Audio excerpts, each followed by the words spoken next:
तो hello guys, आप लोग का स्वागत है हमारे यूट्यूब चैनल में। तो चलिए आज हम पढ़ने वाले हैं रेडॉक्स अभिक्रिया। रेडॉक्स अभिक्रिया का दूसरा नाम ही उपापचय अभिक्रिया है। तो आप कंफ्यूज मत हो जाइएगा कि उपापचय अभिक्रिया और रेडॉक्स अभिक्रिया अलग अलग है, दोनों एक ही है। तो आइए रेडॉक्स अभिक्रिया का बात कर लेते हैं। रेडॉक्स अभिक्रिया आखिर होता क्या है। रेडॉक्स अभिक्रिया समझिए, उससे पहले समझिए ऑक्सीकरण अभिक्रिया और अपचयन अभिक्रिया। इससे पहले अपचयन अभिक्रिया और ऑक्सीकरण अभिक्रिया दोनों हम पढ़ा चुके हैं। अगर नहीं पढ़े होंगे तो पिछला वीडियो में देख सकते हैं, अभिक्रिया जो पढ़ाए थे उसमें। तो आज चलिए रेडॉक्स अभिक्रिया समझते हैं। रेडॉक्स अभिक्रिया होता क्या है। ऑक्सीकरण अभिक्रिया और अपचयन अभिक्रिया ये दोनों साथ साथ जब होता है तो इसे क्या कहते हैं। और इससे जो दोनों साथ ही होता है, मतलब समझिए कि जो अपचयन अभिक्रिया और ऑक्सीकरण अभिक्रिया दोनों ही साथ होते हैं, यानी कि साथ रिएक्शन करते हैं, तो उसे क्या कहते हैं, और रेडॉक्स अभिक्रिया कहते हैं। ये बिल्कुल बड़ा कंफ्यूज नहीं है, बस छोटा सा है। जो ऑक्सीकरण अभिक्रिया और अपचयन अभिक्रिया दोनों साथ होते हैं तो उसे क्या कहते हैं, रेडॉक्स अभिक्रिया कहते हैं। बस कुछ नहीं है, चलिए आज समझते हैं। जब ऑक्सीकरण और अपचयन अभिक्रिया साथ साथ होते हैं तो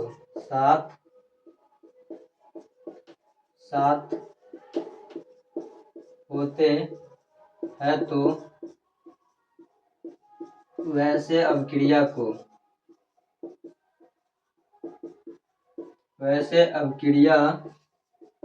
को रेडॉक्स अभिक्रिया कहते हैं। रेडॉक्स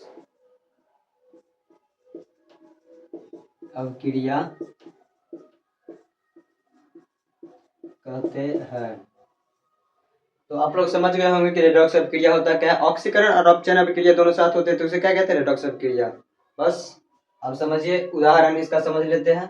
जैसे मान लीजिए Zn यानी जिंक लिए और कॉपर सल्फाइड लिए, यानी कि CuSO4।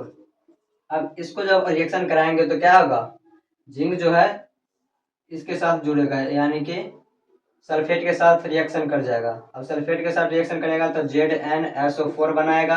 अब प्लस कॉपर बच गया तो कॉपर को क्या हो जाएगा, बाहर निकल जाएगा। कॉपर बाहर निकल गया और क्या हुआ, जिंक सल्फेट से रिएक्शन कर गया, तो इसे क्या कहेंगे, ऑक्सीकरण कहेंगे।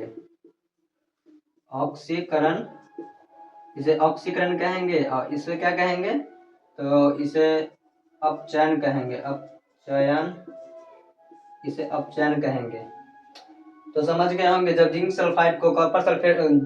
को कॉपर सल्फेट से रिएक्शन करते तो क्या मिलता है, जिंक सल्फेट प्लस कॉपर मिलता है। तो जो जिंक सल्फेट जो है जिंक जो है सल्फेट के साथ रिएक्शन करके क्या बनाया, ऑक्सीकरण बनाया।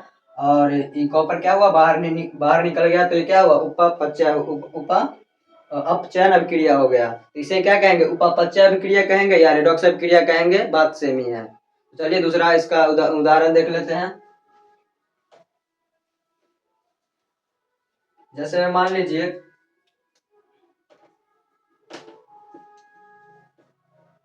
CaO प्लस H2 के साथ रिएक्शन कराएंगे, यानी कि कैल्शियम ऑक्साइड को हाइड्रोजन के साथ रिएक्शन कराएंगे तो क्या होगा, कैल्शियम बाहर निकल जाएगा। Ca प्लस ओ किसके साथ रिएक्शन कर लेगा, H2 के साथ रिएक्शन करके क्या बनाएगा, जल बनाएगा, यानी कि H2O बनाएगा।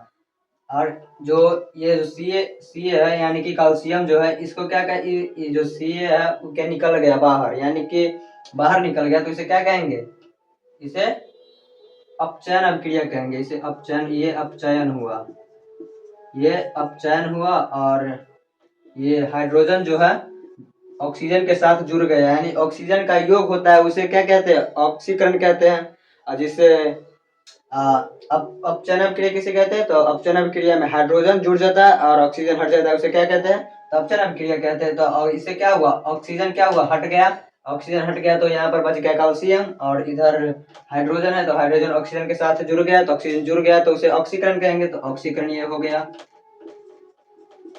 ऑक्सीकरण हो गया। तो आप लोग समझ गए होंगे कि जो रेडॉक्स अभिक्रिया होता क्या है। तो अगर समझ गए होंगे तो एक लाइक कर दीजिएगा। तो मिलते हैं अगले वीडियो में।